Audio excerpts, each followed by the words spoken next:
Aurica, o Novo Mundo. Astrônomo, geofísico e meteorologista alemão, Alfred Lothar Wegener, nasceu em 1880 e morreu em 1930, que se destacou em 1912, por defender a ideia de que todos os continentes estavam unidos formando um único supercontinente, por ele denominado Pangeia. Esse bloco continental era banhado pelo oceano denominado Pantalassa. Olá! Nós do canal MZ Notícias, achamos conveniente falarmos um pouco do nosso planeta, atualizarmos a respeito de como, mesmo sendo teoria, sabermos de como era, de como ficou e como será. Assista até o final, não deixe de se inscrever, de compartilhar e comente.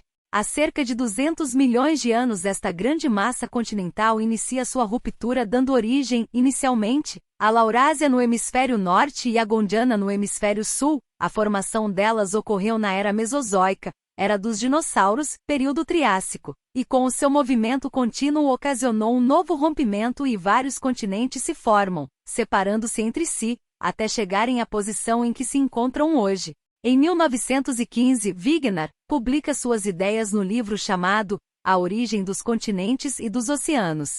A teoria da deriva continental, Wegener explica a formação e a movimentação dos continentes e do assoalho oceânico na crosta terrestre. Além disso, afirma que todos eles já estiveram juntos, formando um único continente chamado Pangeia.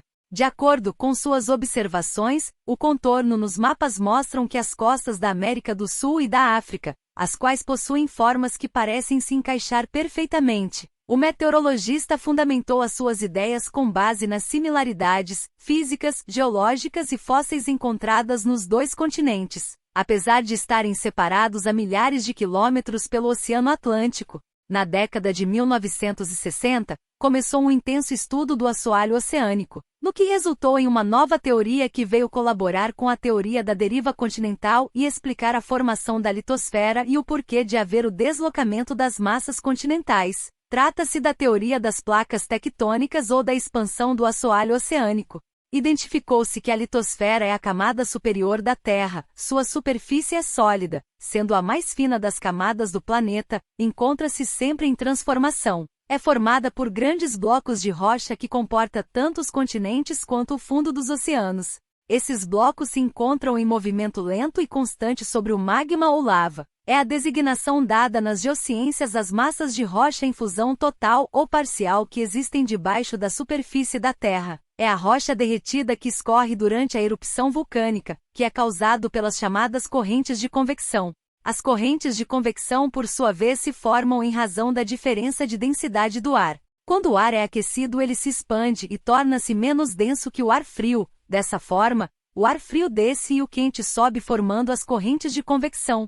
A teoria da deriva continental, em conjunto com a teoria das placas tectônicas, é a mais aceita e utilizada para a explicação da formação dos continentes e configuração atual da litosfera terrestre. Ao final da Segunda Guerra Mundial, pesquisadores de diversas universidades do mundo realizaram expedições nos oceanos, com o objetivo de coletar amostras e mapear o fundo dos mares. Com a utilização de aparelho sonar que revelou um fundo oceânico repleto de fendas, cadeias de montanhas e fossas submarinas. As falhas encontradas nas cadeias oceânicas reforçam a teoria da deriva continental, explicando a ruptura produzida durante o processo de separação dos continentes. O mundo está dividido em 52 placas tectônicas, sendo 14 placas principais e 38 microplacas.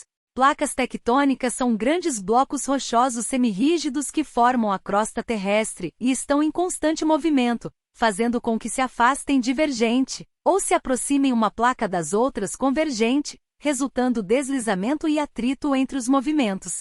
As principais placas tectônicas que formam nosso planeta são: Placa do Pacífico. Com aproximadamente 70 milhões de quilômetros quadrados, essa é a maior placa oceânica. Abrange a maior parte do Oceano Pacífico. No movimento transformante, não existe quebra nem criação de novas placas, mas em alguns casos pode causar falhas. Um exemplo de movimento transformante aconteceu entre a placa do Pacífico e a placa Norte-América, resultando na falha de San Andrés, no estado da Califórnia, nos Estados Unidos. Placa ginástica. Possui extensão de 10 milhões de quilômetros quadrados e está localizada no leste do Oceânico Pacífico, que fica 10 centímetros menor a cada ano, por chocar-se com a placa sul-americana. O choque entre essas duas placas originou a Cordilheira dos Andes. Placa sul-americana é uma placa continental que possui 32 milhões de quilômetros quadrados. O território brasileiro está localizado no centro dela, onde a espessura é de 200 quilômetros. Por esse motivo, o país é pouco afetado por terremotos e vulcões. Placa norte-americana possui 70 milhões de quilômetros quadrados e abrange a América do Norte, a América Central e a Groenlândia, além de uma parte do Oceano Atlântico. O deslocamento horizontal em relação à placa do Pacífico desencadeia vários terremotos, principalmente na Califórnia. Placa africana. Com 65 milhões de quilômetros quadrados, essa placa engloba todo o continente africano. A sua colisão com a placa euroasiática originou o Mar Mediterrâneo e o Vale Rift. A extensão do Rift Valley é de cerca de 6.500 quilômetros. Essa falha geológica, chamada de Rift Valley, se estende desde Moçambique no sudeste da África, corta o Mar Vermelho, passa pelo Vale do Rio Jordão no limite entre Israel e Jordânia e chega ao Planalto da Anatólia, norte da Síria. Placa sul-americana e a placa africana formam uma zona de divergência, ou seja, elas estão se afastando uma da outra, conforme monitoramentos realizados por satélites. Elas se afastam cerca de 3 centímetros por ano. Placa antártica consiste numa placa continental com 25 milhões de quilômetros quadrados. A parte leste da placa, que há 200 milhões de anos estava junto do que hoje é a Austrália, a África e a Índia, chocou-se com pelo menos 5 placas menores que formavam o lado oeste. Placa indo-australiana é formada pela placa australiana e a indiana. Seus 45 milhões de quilômetros quadrados englobam a Índia, a Austrália, a Nova Zelândia e parte do Oceano Índico. Forma uma zona de convergência com a placa das Filipinas, fato que promove o surgimento de ilhas. Placa euroasiática ocidental possui 60 milhões de quilômetros quadrados. Nele estão o continente europeu e o extremo oeste da Ásia. Placa euroasiática oriental abriga o continente asiático. Sua extensão é de 40 milhões de quilômetros quadrados. Essa placa forma uma zona de convergência com as placas das Filipinas e do Pacífico, sendo uma das regiões com maior ocorrência de vulcões e terremotos do planeta. Placa das Filipinas é uma placa oceânica, localizada no Oceano Pacífico.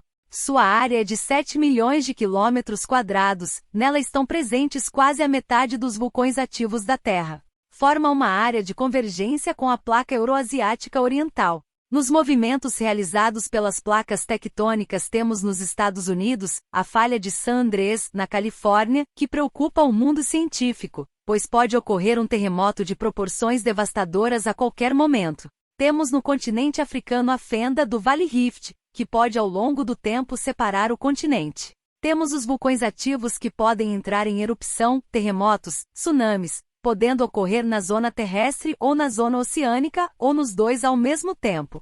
Abrange parte da teoria das placas tectônicas que parte do pressuposto de que está dividida em grandes blocos semirrígidos, ou seja, em placas que abrangem os continentes e o fundo oceânico. Essas placas tectônicas movimentam-se sobre o magma, impulsionadas por forças vindas do interior da Terra. Elas abrigam os continentes e os oceanos, sendo impulsionadas pelo movimento do magma no interior do planeta. As principais placas tectônicas se empurram, se afastam umas das outras e afundam alguns milímetros por ano, modificando suas dimensões e alterando o contorno do relevo terrestre. O afastamento das placas pode resultar em terremotos e formar vulcões e vales rift. Rift vem do inglês rift, que significa fenda. Uma enorme fenda no chão está por dividir o Quênia. O Vale do Rift, também conhecido como Vale da Grande Fenda no Quênia, faz agora jus ao nome. Nesse movimento as placas ficam próximas e em seguida se batem umas contra as outras. Quando ocorre esse movimento entre uma placa oceânica e uma placa continental, a placa oceânica volta ao manto. O manto é a segunda camada da Terra, localizado entre a crosta e núcleo terrestres, com profundidades que vão de 30 km abaixo da crosta até 2.900 km e temperaturas que chegam a atingir os 2.000 graus Celsius nas regiões mais profundas, e a placa continental fica enrugada formando dobras. portanto, a superfície terrestre não é uma placa imóvel. A movimentação das placas resulta na formação de montanhas, fossas oceânicas, atividades vulcânicas, terremotos e tsunamis. As placas tectônicas encontram-se sobre o manto, uma das camadas da Terra compostas por magma. O calor proveniente do interior do planeta provoca a movimentação desse magma por meio das correntes de convecção. Há 200 milhões de anos, todos os continentes estavam unidos à Pangeia, em que a América do Sul estava ligada à África. Daqui a uns 200 milhões de anos, segundo os cientistas, pode acontecer um novo supercontinente onde o núcleo será formado pela Austrália e pela América, resultando então o nome Aurica, Au de Austrália e Rica de América, dando o nome de Aurica. MZ Notícias. Se você chegou até aqui, é porque achou interessante. Se não é inscrito, se inscreva, não deixe de comentar, dê o like e compartilhe. Assim você estará nos ajudando. Obrigada.